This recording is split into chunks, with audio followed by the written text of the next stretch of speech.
Hello दोस्तों, नमस्कार। मैं हूं पंकज। एक बार फिर से आपके अपने YouTube channel the select sponsored by education.com coaching institute में आपका स्वागत करता हूं।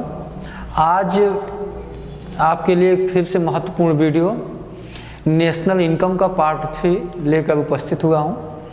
और दोस्तों, कई दिन बाद आज इकोनॉमिक्स की वीडियो अपलोड की जाएगी या शूट की जा रही है, और इसके पीछे और व्यस्तताएं भी कुछ थी और सभी सब्जेक्ट पर हम लोगों को ध्यान देना पड़ रहा था। और हम जहाँ पे राष्ट्रीय आय पढ़ा के छोड़े थे, कुछ तकनीकी खराबी या टेक्निकल प्रॉब्लम की वजह से वीडियो अचानक वहाँ से बंद कर दिया गया था। लेकिन आज हम फिर वहीं से लेंगे जहाँ से वो बंद किया गया है। तो चलिए हम स्टार्ट करते हैं राष्ट्रीय आय का पार्ट 3। तो राष्ट्रीय आय के चैप्टर में जो हम देख रहे थे, उसमें हम राष्ट्रीय आय की अवधारणाएं देख रहे थे। और दोस्तों, मैं बार बार आप लोगों से यही कहूँगा कि इकोनॉमिक्स अगर समझना है या नेशनल इनकम वाला चैप्टर यदि आपको समझना है, तो दोस्तों आपको पिछली वीडियो पर देखना होगा। जब पिछली वीडियो देखे होंगे तभी आपको जाके बेहतर समझ में आएगा। तो हम आपको राष्ट्रीय आय की अवधारणाएं बता रहे थे। राष्ट्रीय आय की अवधारणाओं में मैंने बताया था कि जीडीपी होती है, जिसको हम ग्रॉस डोमेस्टिक प्रोडक्ट यानी सकल घरेलू उत्पाद बोलते हैं। दूसरा जीएनपी, ग्रॉस नेशनल प्रोडक्ट, सकल राष्ट्रीय उत्पाद। तीसरा एनडीपी, नेट डोमेस्टिक प्रोडक्ट, शुद्ध घरेलू उत्पाद। और चौथा एनएनपी, नेट नेशनल प्रोडक्ट यानी शुद्ध राष्ट्रीय उत्पाद। यही होती हैं। और इनमें से हम जीडीपी और जीएनपी आपको बता चुके थे। आज हमको एनडीपी देखना, एनडीपी देखना है, और क्या देखना है, एनएनपी देखना है। हम ये दोनों आपको डिटेल में बता दिए थे। लेकिन एक चीज़ और बताएं दोस्तों कि जीडीपी का संबंध एनडीपी से होता है और जीएनपी का संबंध एनएनपी से होता है। इसलिए आपको बेहतर तभी समझ में आएगा जब नेशनल इनकम का पार्ट 2 वाली वीडियो आप देख लेंगे। उसको देखने के बाद ही आपको एनडीपी और एनएनपी समझ में आएगी। ठीक है ना। तो चलिए हम आज एनडीपी और एनएनपी देखते हैं।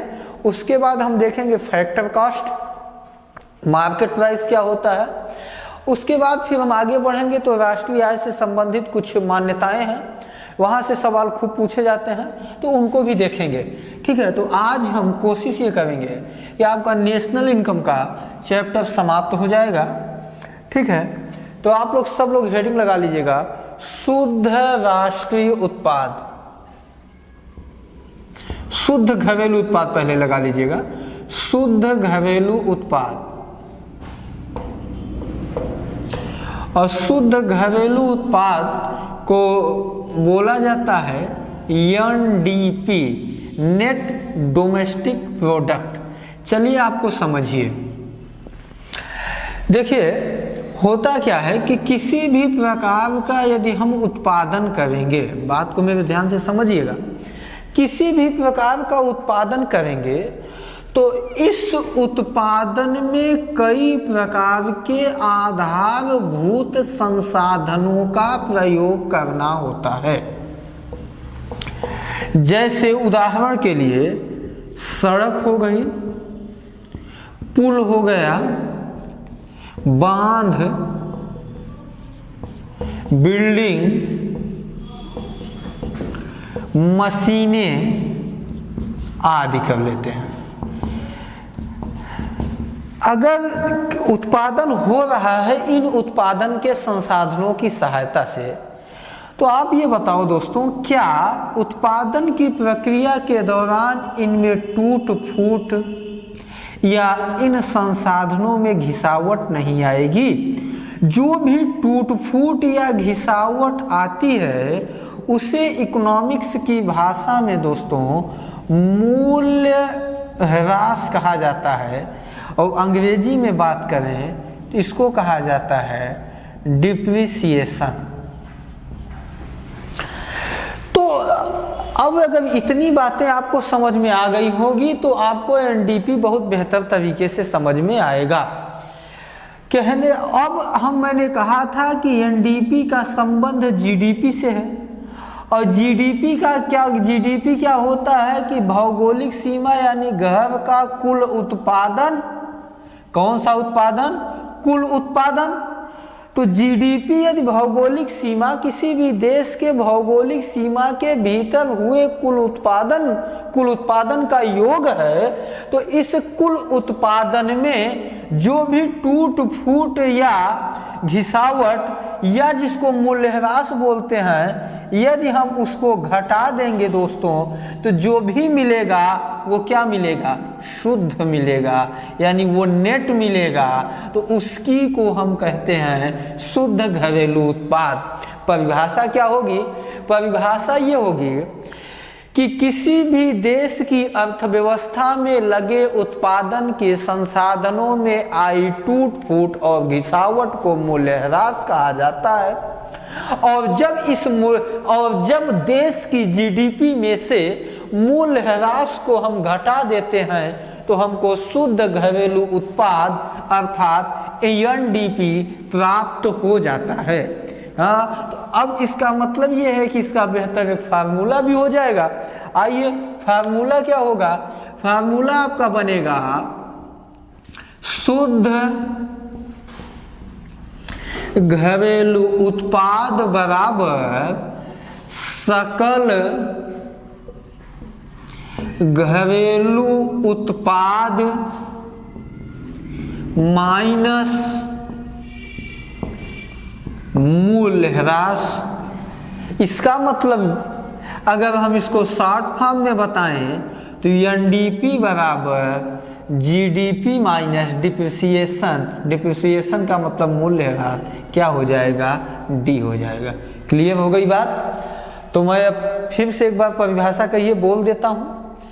किसी भी देश की अर्थव्यवस्था में उत्पादन के संसाधनों में उत्पादन के प्रक्रिया के दौरान जो कुछ भी टूट फूट या घिसावट आती है उसे डिप्रिसिएशन या मूल्यह्रास कहते हैं। और जब देश के सकल घरेलू उत्पाद में से मूल्यह्रास को घटा देते हैं तो हमको शुद्ध घरेलू उत्पाद प्राप्त हो जाता है। हम कोशिश किए हैं कि आपको पूरी तरीके से ये क्लियर हो गया होगा, और कुछ भी थोड़ी भी चीज़ों में अगर क्लियर नहीं हुआ होगा तो आप दोस्तों जीडीपी वाला वीडियो देख लीजिएगा, पूरी तरीके से आपका क्लियर हो जाएगा। चलिए अब आगे बढ़ते हैं। हेडिंग सब लोग लगा लीजिएगा, शुद्ध राष्ट्रीय उत्पाद। हेडिंग लगाइए, शुद्ध राष्ट्रीय उत्पाद, जिसको हम बोलते हैं शुद्ध राष्ट्रीय उत्पाद, जिसको हम बोलते हैं एनएनपी, नेट नेशनल प्रोडक्ट।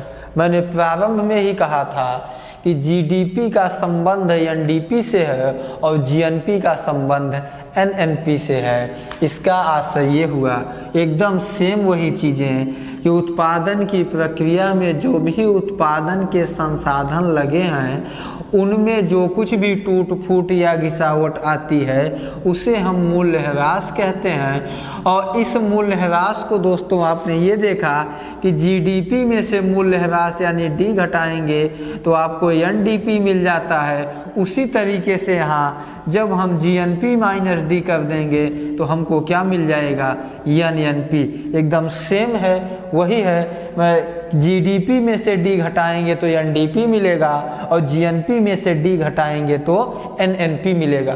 परिभाषा कैसे? सेम वही परिभाषा कि वो शब्दों का उलटफेर है। वहाँ पे हम एनडीपी शब्द प्रयोग करते थे तो यहाँ पर एनएनपी करेंगे, वहाँ पे जीडीपी करते थे तो यहाँ पे हम जीएनपी करेंगे। परिभाषा क्या है? मैं परिभाषा इसलिए बोल दे रहा हूँ ताकि आप लोग नोट्स जो बना रहे हैं उसमें नोट कर सकें, लिख सकें। तो किसी भी देश में उत्पादन की प्रक्रिया के दौरान लगे उत्पादन के संसाधन में आई घिसावट और टूट फूट को मूल्यह्रास कहते हैं। और जब किसी भी देश की सकल राष्ट्रीय उत्पाद में से, आई रिपीट, सकल राष्ट्रीय उत्पाद में से मूल्य ह्रास यानी डी को घटा दिया जाता है तो शुद्ध राष्ट्रीय उत्पाद यानी नेट नेशनल प्रोडक्ट अर्थात NNP प्राप्त हो जाता है। तो इसका फार्मूला क्या बनेगा?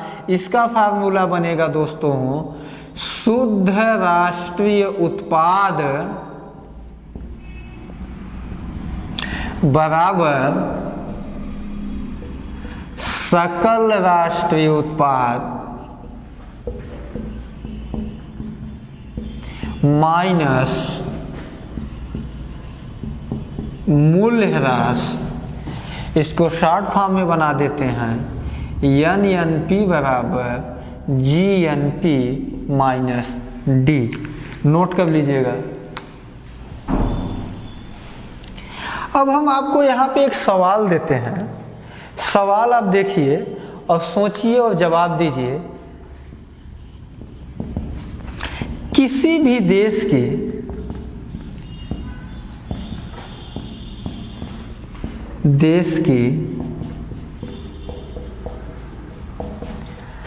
राष्ट्रीय आय होती है।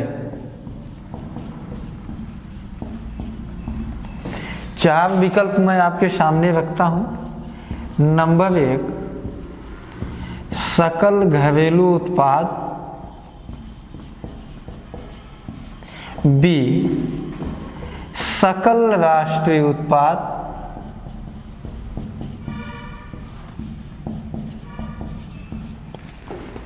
सी शुद्ध घरेलू उत्पाद,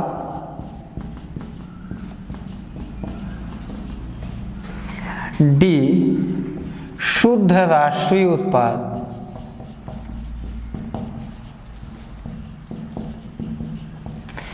यानी gross domestic product, gross national product, net domestic product और नेट नेशनल प्रोडक्ट। आपको इसमें बताना यह है किसी भी देश की राष्ट्रीय आय है। ये सवाल अगर कहीं रिपीट करके भी दिया होगा, पर थोड़ा सा बदलाव करके भी दिया होगा, तो ये दिया होगा किसी भी देश की वास्तविक राष्ट्रीय आय आकलित की जाती है या उसका आकलन किया जाता है सकल घरेलू उत्पाद से, सकल राष्ट्रीय उत्पाद से, शुद्ध घरेलू उत्पाद से या शुद्ध राष्ट्रीय उत्पाद से। ये सवाल आपके एग्जामों में कई बार रिपीटेड है।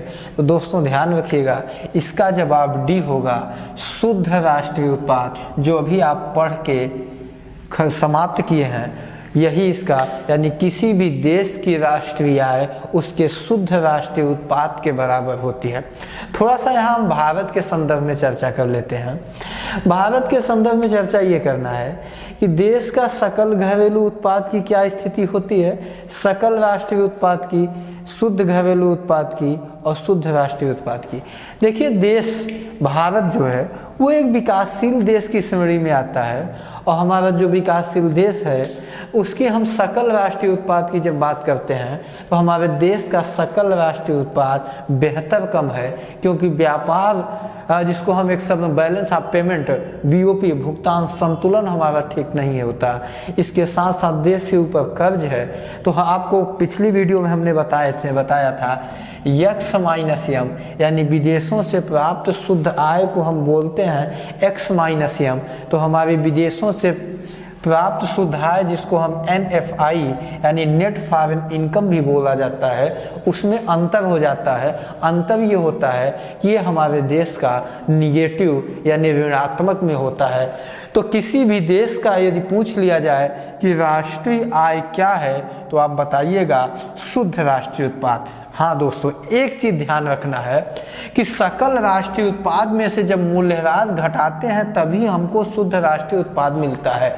तो ये मूल्यह्रास का मानक क्या है, किस आधार पर हम मानते हैं कि उत्पादन के संसाधनों, सड़क, पुल, बांध, बिल्डिंग, मशीनों आदि में कितनी घिसावट आई होगी, कितनी टूट फूट आई होगी। तो दोस्तों इसके लिए ध्यान रखना कि अलग अलग देशों में इसका अलग अलग माप है, अलग अलग पैमाना है, अलग अलग मान्यताएं हैं। इसलिए चूंकि अलग अलग देश में मूल्यह्रास यानी डिप्रिसिएशन निकालने के अलग अलग तरीके हैं, अलग अलग मानक हैं, इसलिए हर एक देश में का जो मूल्यह्रास है वो अलग अलग आता है। चूंकि जब अलग अलग आता है तो इसका मतलब ये हुआ कि यदि मूल्य ह्रास हम अत्यधिक मान के कर चलेंगे तो जाहिर सी बात है शुद्ध राष्ट्रीय उत्पाद कम आएगा। मूल्य ह्रास की दर यदि हम कम मान के चलेंगे तो शुद्ध राष्ट्रीय उत्पाद अधिक आएगा। तो सवाल अगला ये पूछ लेता है कि किसी भी देश के शुद्ध राष्ट्रीय उत्पाद को, मैं सवाल लिख देता हूँ ऊपर, किसी भी देश के शुद्ध राष्ट्रीय उत्पाद को प्रत्यक्ष रूप से प्रभावित करने वाला अवयव कौन सा है। मैं सवाल लिखता हूँ ऊपर। देखिए दोस्तों, इकोनॉमिक्स में सवाल को समझना अधिक आवश्यक है, बिना सवाल को समझे आप नहीं कर पाएंगे। मैंने ये कहा कि सवाल ये है कि शुद्ध राष्ट्रीय उत्पाद को, शुद्ध राष्ट्रीय उत्पाद को प्रत्यक्ष रूप से प्रभावित करने वाला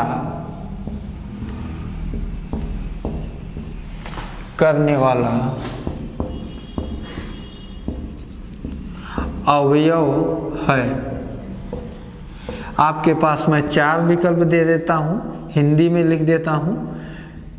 विदेशों से प्राप्त शुद्ध आय,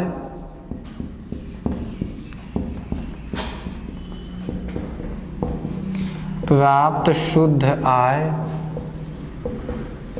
बी है मूल्य ह्रास और सी है प्रत्यक्ष कर और डी है इनमें से कोई नहीं। तो मैंने अभी आपको बताया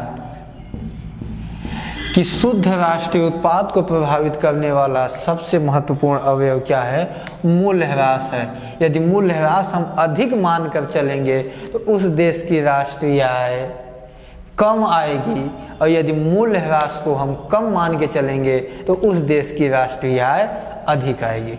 ठीक है, तो नोट कर लीजिएगा।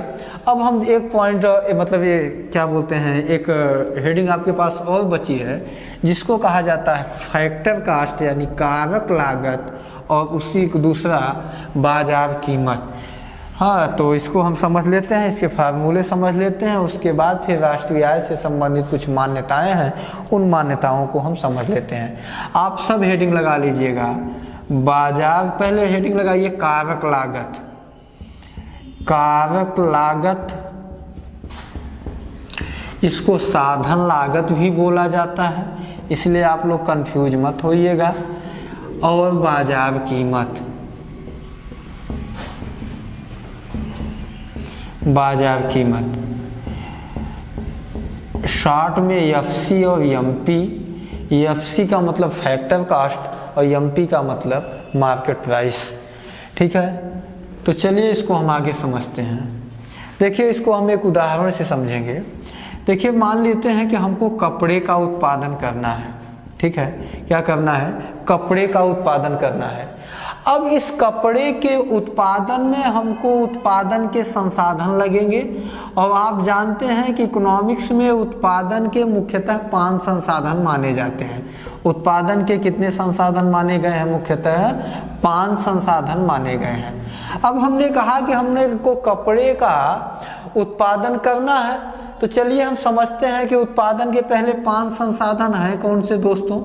नंबर 1 है भूमि, नंबर 2 है श्रम, नंबर 3 है पूंजी, नंबर 4 है कच्चा माल। मैं कच्चा माल आगे लिख रहा हूं, क्यों? क्योंकि यहां से भी एक सवाल बनता है। और नंबर 5 है साहसी। मैं साहसी को बाद में कर रहा हूं, आप लोग हो सकता है कि चौथे नंबर पर साहसी देखते होंगे, कच्चा माल 5वें नंबर पर देखते होंगे। अब आप देखिए, यदि कपड़े का उत्पादन करना है तो भूमि की तो आवश्यकता होगी। भूमि के लिए हमको क्या देना है दोस्तों? किराया देना है। श्रम पर क्या देना है? श्रम पर हमको देना है वेतन, या यूं कहें मजदूरी देनी है। आगे बढ़ते हैं, पूंजी, पूंजी पर क्या देना है? ब्याज देना है। कच्चा माल, यहाँ कच्चे माल का मूल्य देना है, यानी कीमत देनी है। अब यहाँ पे साहसी को क्या चाहिए? साहसी को चाहिए लाभ। साहसी का मतलब है उद्यमी, साहसी का मतलब है उद्योगपति।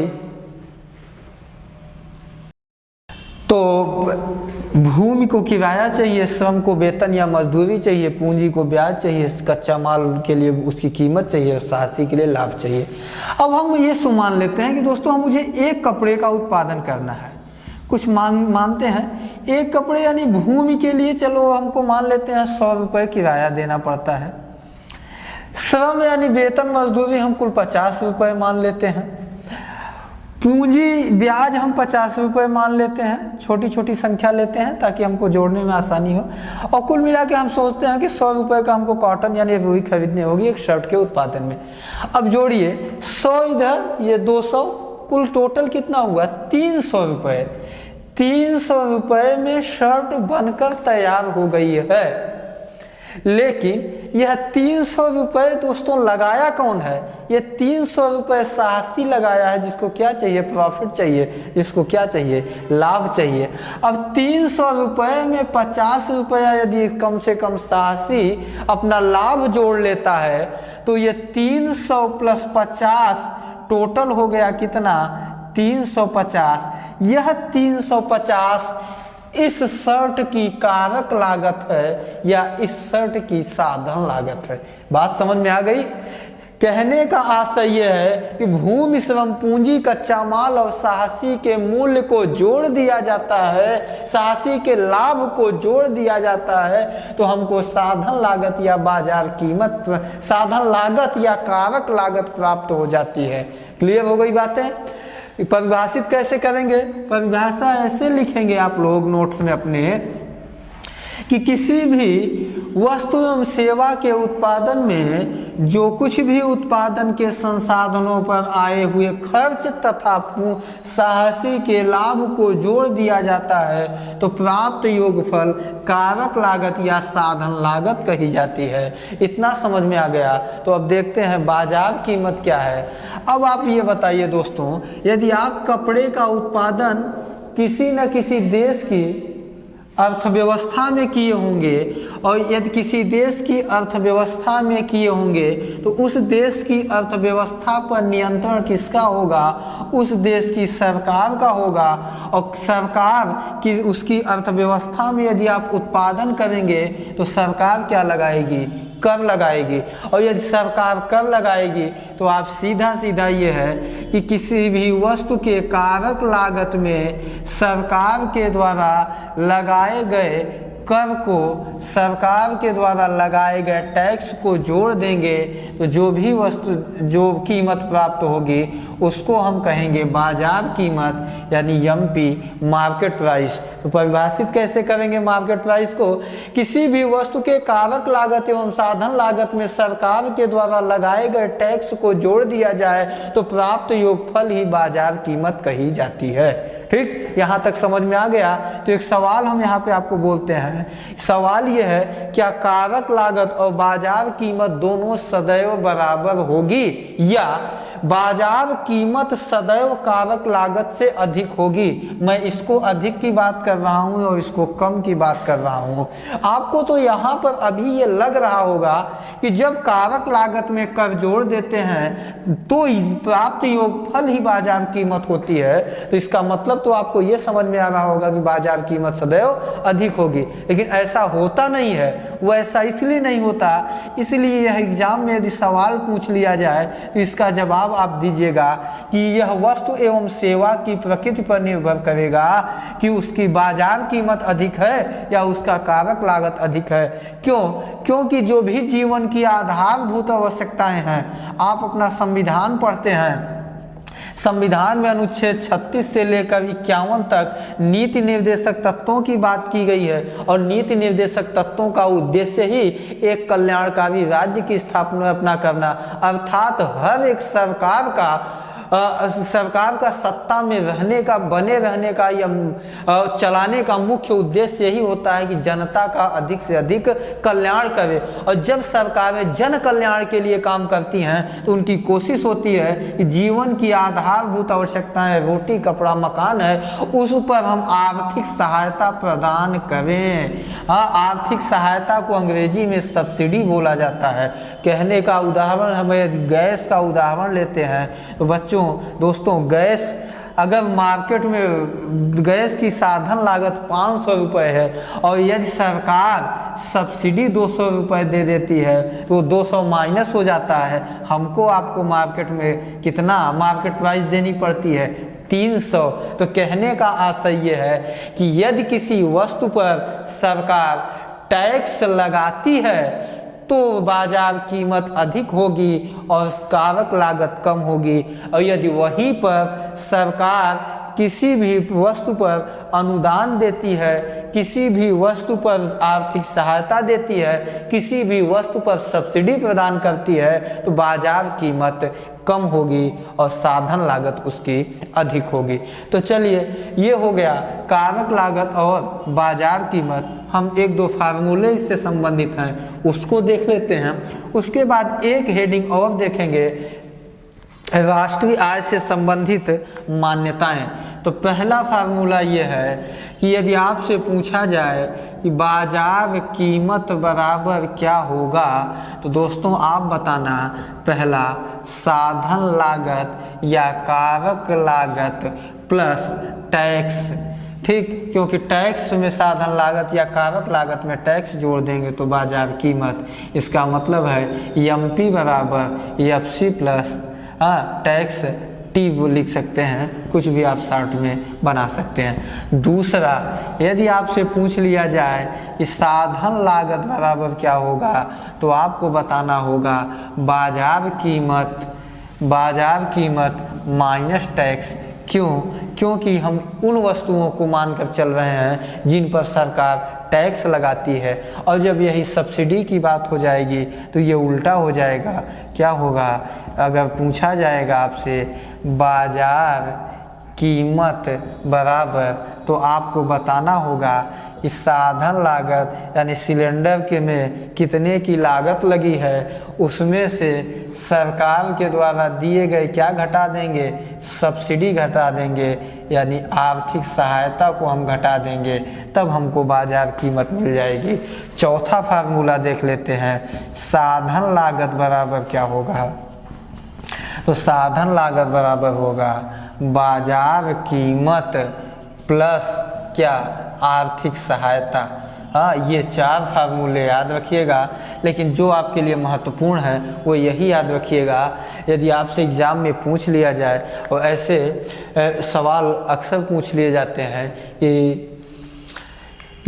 क्या बाजार कीमत सदैव अधिक होगी साधन लागत से, तो आपका जवाब होगा वस्तु की प्रकृति पर निर्भर करेगा। ठीक है ना? चलिए साफ करते हैं।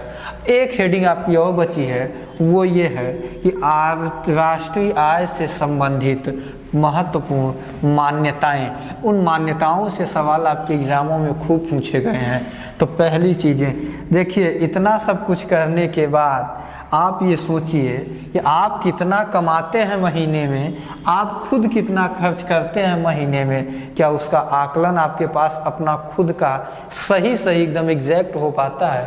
तो जवाब आएगा नहीं। हाँ, कुछ लोग होंगे जो डेली का डायरी में लिखते हैं कि आज 1 रुपये खर्च हुआ, कल 10 रुपये हुआ, आज इतना यहाँ से आया, आज उतना वहाँ से आया, तो अलग है। लेकिन हाँ, कहने का आशय ये है कि जब हम अपनी आय नहीं कर पाते हैं, कितना आई, कितना गई, कितना खर्च हुआ, तो सोचो किसी राष्ट्र की आय, किसी देश की आय का आकलन एकदम एग्जैक्ट कर पाना संभव है? तो जवाब है इसका नहीं। तो इसलिए पहली मान्यता ये है कि राष्ट्रीय आय या प्रति व्यक्ति आय, जीडीपी, जीएनपी, एनएनपी, ये सब अनुमानित आंकड़े होते हैं। तो राष्ट्रीय आय की अवधारणा क्या है? राष्ट्रीय आय की अवधारणा अनुमानित है। दूसरी चीज़ें देखिए, राष्ट्रीय आय का आकलन आपको पता है CSO करता है, लेकिन ध्यान रखिएगा पहले CSO राष्ट्रीय आय का आकलन स्थिर मूल्य पर करता था, लेकिन अब किस पर करता है, चालू मूल्य पर करता है। अब स्थिर मूल्य क्या है और चालू मूल्य क्या है, इसको जानने के लिए आपको पिछली वीडियो देखना आवश्यक होता है। अगली मान्यता CSO, इसके लिए आपको मैंने बताया था बेस ईयर, इसका हिंदी है आधार वर्ष का प्रयोग करता है। बेस ईयर या आधार वर्ष वर्तमान में क्या चल रहा है, 2011-12 चल रहा है। इसको और बढ़ाने की बातें चल रही हैं, जब बढ़ जाएगा आप लोग न्यूज़पेपर देखते रहिएगा, खबरों से में देखिएगा तो आप लोग भी ध्यान रखिएगा, अन्यथा हम लोग करंट की क्लास तो पढ़ाएंगे ही। चलिए अगला है, देखिए राष्ट्रीय आय का आकलन करते समय दोहरी गणना से बचा जाता है। दोहरी गणना का मतलब ये है कि एक ही वस्तु का मूल्य बार बार नहीं गिना जाता है। मैंने आपको एक अंतिम मूल्य बताया था, मध्यवर्ती मूल्य बताया था, प्राथमिक मूल्य बताया था। तो दोहरी गणना न हो, यानी एक ही वस्तु की बार बार गणना न हो, इसलिए सदैव अंतिम मूल्य जोड़ा जाता है। अब अंतिम मूल्य के लिए भी आपको पिछली वीडियो देखनी होगी। अगला है CSO बाजार मूल्य। यहाँ मैंने बताया बेस ईयर का प्रयोग करता है, चालू मूल्य का प्रयोग करता है और साधन लागत का प्रयोग नहीं करता, बल्कि किस पर करता है, बाजार मूल्य पर। अभी आप तुरंत पढ़ चुके हैं कि साधन लागत और बाजार मूल्य क्या है। अगला है हस्तांतरण भुगतान। हस्तांतरण भुगतान को राष्ट्रीय आय में शामिल नहीं किया जा सकता। जैसे स्कॉलरशिप है, वजीफा और पेंशन और गार्जियन के द्वारा बच्चों को दिया गया जेब खर्च और विभिन्न प्रकार के बेरोजगारी भत्ता, वृद्धा पेंशन, ये तमाम चीज़ों को भी राष्ट्रीय आय में शामिल नहीं किया जाता। बस आप ध्यान रखिएगा, हस्तांतरण भुगतान राष्ट्रीय आय में शामिल नहीं। इसको दूसरे तरीके से समझना हो, यदि आपके पिताजी की इनकम 20,000 है, उस 20,000 में 5,000 आपको दे रहे हैं, तो 20×5 25,000 इनकम नहीं हो रही है, बल्कि इनकम 20,000 ही है। ये भुगतान हस्तांतरण भुगतान है। चूँकि ये आपको खर्च मिल रहा है, इसलिए यह आपकी कोई आय नहीं है। ठीक, आगे चलते हैं। गैर कानूनी तरीके से प्राप्त आय। गैर कानूनी ढंग से प्राप्त आय को भी नहीं शामिल किया जाता।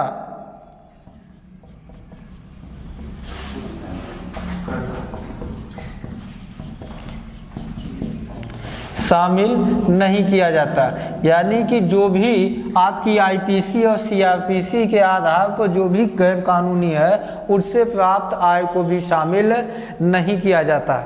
और देखिए, 2 टैक्स याद करिए आपको, एक टैक्स है इनकम और दूसरा है निगम टैक्स, कॉर्पोरेट टैक्स जिसको बोलते हैं, निगम कर। ये 2 प्रकार के ऐसे कर हैं। कौन कौन से? आय कर और निगम कर, जिनको भी राष्ट्रीय आय में शामिल नहीं किया जाता। आपके लिए इम्पॉर्टेंट हो सकता है, आप याद रखिएगा वह कौन से 2 कर हैं जिनको नहीं शामिल किया जाता।